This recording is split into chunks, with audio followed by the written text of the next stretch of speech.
So here's what happened yesterday. Trey Wingo, who was the first one to link the Jets to Aaron Rodgers.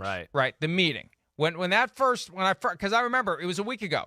I saw that he had tweeted that just after midnight, and I thought, what am I going to do with this? Because, what do I do with this? Well, others backed it up. And so yesterday, and the tweet is still out there. Let's just make sure that he hasn't deleted it. I'm just scrolling, walking the mile. Wait a minute. Did he delete it? I'm going to have to confirm that it's still out there. He did tweet. Oh, here it is. Sorry. Found it now. Hearing Rodgers to the Jets is done. Now, that's a strong statement. Hearing Rodgers to the Jets is done. History about to repeat itself between New York and Green Bay. Time is indeed a flat circle. So, usually what happens when there's something like that, something that's seismic, something that monumental, then all the others fall in line. Well, the others didn't fall in line. The others are like, there's no deal. Nothing's done yet. Now, I've heard something along the lines of what Wingo said. Not that it's done. Right. Clearly not official. Right. But that's the direction it's moving. And the latest information I got last night, this is unconfirmed, but what the hell? I'm going to say it anyway. Yeah. They're waiting for the Packers to give the final blessing, incantation, approval, whatever. Dispensation, that's not the word for that. But they're waiting for the Packers to sign off on it. Why the hell wouldn't they? They want to get rid of the guy. Are they going to get greedy at the 11th hour? They're escaping from their Alcatraz with Aaron Rodgers. Right. Don't look back. Don't ask for more. Take it and get the hell out. This is what you wanted, Mark Murphy. If this is true, if they're waiting for the Packers to give the final blessing, don't screw around and blow this up and have Aaron Rodgers say, fine, you owe me $60 million fully guaranteed. And if you don't want to play me, I'll happily sit the bench for $60 million. Yeah. Well, when I hear things like that, I think, ooh, that sounds like the Jets, the optics of the trade might look better for the Jets, and they're worried about how that's going to look and how they're going to sell that to their fan base. I had also heard, Mike, just from in the NFL universe that, along the lines of what you were saying, and there was just details trying to get figured out, whether, there was a package of players that were going to be involved, as in what, Sauce Gardner alluded to. I got the feeling that's kind of that was being figured out along. It just getting his buddies there, getting all the ducks in a row here to where he could feel comfortable and, kind of, start to have his tentacles with other players that he trusts to start spreading his word and his way of life throughout the locker room. That's how I kind of envisioned it. But I'm still here expecting it to happen and, would think it's going to happen here in the next day. I mean, I'm shocked it didn't happen yesterday, but, maybe tomorrow's the cutoff line. I don't know what it is. He's been able to play this game and I don't know if he's deliberately playing the game, but he defines when he needs to get this done, I think, differently than others. And in his mind, the deadline has always been the start of the league year. And as far as his contract is concerned, that clearly is the deadline because something has to be done with that cap number. You've got a gigantic salary that becomes an option bonus that knocks the cap number down. If he's not going to stay with Green Bay, they need to trade him before they have to deal with that. So tomorrow really is the deadline at 4 p.m. Eastern when the salaries officially kick into the new league year.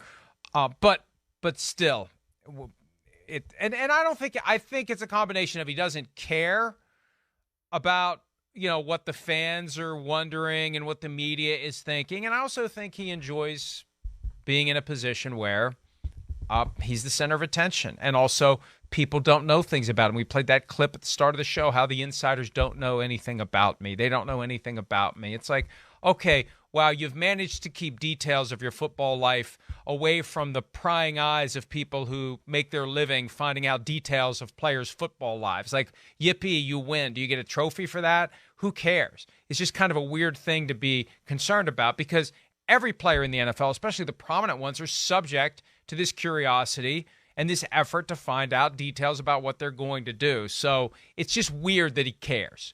Like, if he's in this phase of plant medicine and self-love and all these other things, why do you care if somebody finds out what you're going to do? really. So either way, if we don't know by 4 p.m. Eastern tomorrow, it is a major problem for the Packers. But I suspect that between now and then, we'll know. And it's definitely pointing toward the Jets. Yeah. Now, one of the things I heard yesterday is he's involved in recruiting others to come join him. That's kind of what I was hearing. Exactly. So why would you be doing that if you're not going there? Exactly. That's kind of what I had heard through the grapevine as well. It'd be, we'll see what happens. But, yeah, I mean, hey, you said it, the Packers certainly want the decision. The Jets, I mean, damn. Both of these teams are in some weird positions here. The Jets have lost some of their guys that were their insurance policies if they don't get Aaron Rodgers. Derek Carr, okay. I'd been told there was talks with Jimmy Garoppolo. So they lost that, and that happened, with the Raiders yesterday. So there was some sort of conversations there because they obviously maybe were worried Rodgers might not, go their way. So that's going to be the interesting thing here to me is, one, what are the Jets going to do if he says, no, I'm just going to retire or I'm going to go back to Green Bay? Green Bay, it's hard to make him the next move in free agency and do some of that without knowing what the money's going to be. But, I mean, ultimately, I would think the Jets have the more of the power here in this conversation just because of the things we talked about. Yesterday we hit on it. The way it looks, I mean, the Packers are ready to move on. They want to wash their hands of this. They want to start a new era of football there. And if you want to get a guy with that type of contract and that type of personality and just how much of a power player he is in your organization, yeah, you might have to trade him for a hair less than the public thinks you might have to trade him for. Just to get that done. Like you said, don't mess it up. So, I don't know. To me, Mike, I think the Jets have more of the edge here in this one or more power than the Packers in this conversation. Remember, the Jets ultimately gave a third-round pick to the Packers for Brett Favre. Yeah. For their 1 year with Brett Favre. Right. That's all they got. It was a formula, a 4, a 3, a 2, or a 1. Or 3 first-round picks if the Jets retraded him to a team in the NFC North. That's how desperate they were to keep him out of the division at a time when the Vikings would have signed Brett Favre in a heartbeat. So I don't think the Packers are in a position to be greedy, and I do think the Jets have more leverage right now after Mark Murphy said what he said on Friday. That turned this thing. That made this thing obvious that the Packers want to move on. Do you see a scenario where Brett Favre will return as a starter? Well, yeah, if things don't work out the way we want. What the hell is that? What is that? And then, he starts speaking of him as, well, Brett had a great career here. Aaron had a great career. We'll bring him back. We'll retire his jersey. Like, he's still alive and on your roster. Yeah. So they made it clear, and that's the kind of thing that the delicate genius is going to be miffed by. We've known Aaron Rodgers from afar, at least me, long enough to know that's the kind of thing that's going to piss him off. That's the kind of thing that's going to get him to react in some way. And even if his reaction is, I'm just going to drag my feet a little bit Yeah, it might be that. So I think right now, that if this is true that the Packers are the ones waiting to give the final approval to this, don't screw around, don't screw it up, because Aaron still has the nuclear option of saying, I'm not leaving.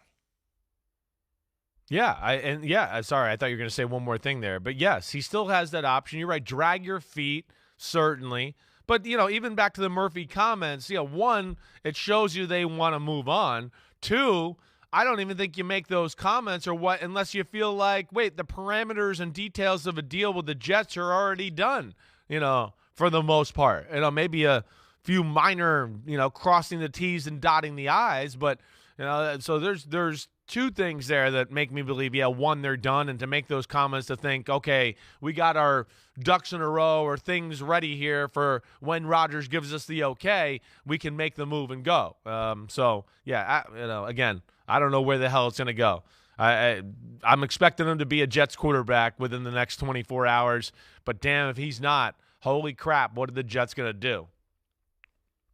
We've talked in the past about Rodgers being the one who's ready to go parachuting and not ready to jump out of the plane.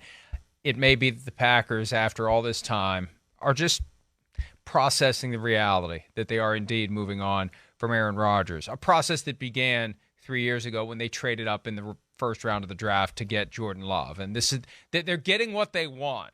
They're just taking that one last deep breath before it happens. I mean, I've had that. Haven't we had that feeling before? Like, usually it happens for me when I get a new car and I see the old one rolling away. You become wistful about the car that you've gotten rid of, even though you've gotten a new one. You kind of want to figure out a way to keep both if you could. I mean, there's just that finality of it. I think that's what it is. Closure, finality, whatever word we want to use. That's kind of what may be going on. And you're right. The Jets are screwed at this point if they don't get Aaron Rodgers because Jimmy Garoppolo, one of their key plan Bs, is gone. Right. Derek Carr already gone with the Saints. Those are the three names that were tied to the Jets before we got toward March. Derek Carr, Jimmy Garoppolo, Aaron Rodgers. And if Rodgers is out, the other ones are out too. I don't know if you make a run for Lamar Jackson. I don't know what you do I know. at this point if you're the New York Jets. We talked yesterday about the possibility of trading for Matthew Stafford, which can't be ruled out completely if the Jets go into full-blown desperation mode. I mean, I'm like popcorn ready. What the hell are the Jets going to do if Aaron Rodgers says no? You know, like I said, I was told by a reliable source that there was a play or certainly some serious conversations for Jimmy Garoppolo because they were worried and, you know, hey, maybe we just go with him and we don't, hey, Aaron Rodgers, we don't even mess with it and wait for his decision. But yeah, I mean, now you get into the category of, whoa, Lamar Jackson, right? And then after that, Mike, I mean, I don't even know the other names. Then it goes into Baker Mayfield, right? I think that's where you would end up going, unless there's some trade partner or option that I'm not aware of or I can't think of. Yeah, that would be the most interesting thing of this whole process if Rodgers says no, but I don't know. Jared Goff? Try to get Jared Goff from the Lions? Maybe. I mean, I don't see them making that move, but you know, maybe there they are in the draft. Gosh, that's a huge gamble for that football team. I don't know if they would do that right now, but you're right. I mean, options are limited. I don't know. Is there somebody else that we're not thinking about? Yeah. So, hey, look, here's the bottom line. Yeah. The Packers do have some leverage in all Yeah, of this. You're right.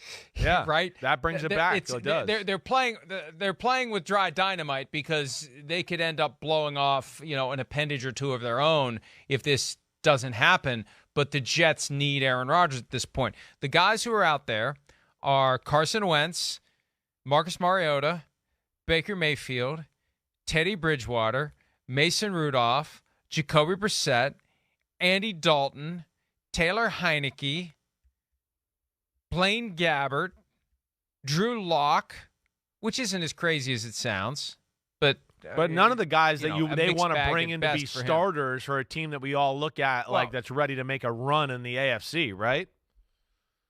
Gardner Minshew. How's Gardner Minshew got no action? He's a free agent for the first time in his career. How did his name not even come up yesterday? But I'm not saying he would be the answer either. Yeah, right. Here's the problem. It is a long way down from Aaron Rodgers. I don't care who it is. And the only way they're going to save face if they don't get Aaron Rodgers is to make a play for Lamar Jackson or trade for Matthew Stafford. And that noise has been out there that maybe the Rams would like to do it. Yes, it would be a huge cap hit, but it gets them out of a mess contractually. It avoids $57 million guaranteed that vests on Friday. So it's one of the reasons why maybe the Jets throw another log onto the fire to get this thing done, and maybe that's what the Packers are doing. But from the perspective of what does Aaron Rodgers, well, Matt Casey's chiming in that he does not want Jared Goff as a Jets fan. But what does Aaron Rodgers want? The indications yesterday are that he's ready to become a Jet. Again, is he dragging his feet just because he can, because he wants to show that the people who thought they knew what was going on yesterday are wrong, so he can go on McAfee's show today and say, nobody knows shit about me? Or does he just want to unveil it on McAfee's show today? That's possible as well. Somebody raised that with me last night. The possibility that he's going to announce it today on that show. Wow, that would be a very nice favor for Pat McAfee to make that announcement. I'm sure he gets well compensated to go on that show. I'm sure he gets well compensated. Yeah, I don't doubt that at all. But yeah, we'll all be waiting. It's certainly the number, that and Lamar right now are the number one things to pay attention to, or at least see where this whole thing goes as far as drama is concerned. Hi, it's Mike Florio. Thanks for watching PFT on YouTube. Hit subscribe for the latest news and analysis from Pro Football Talk.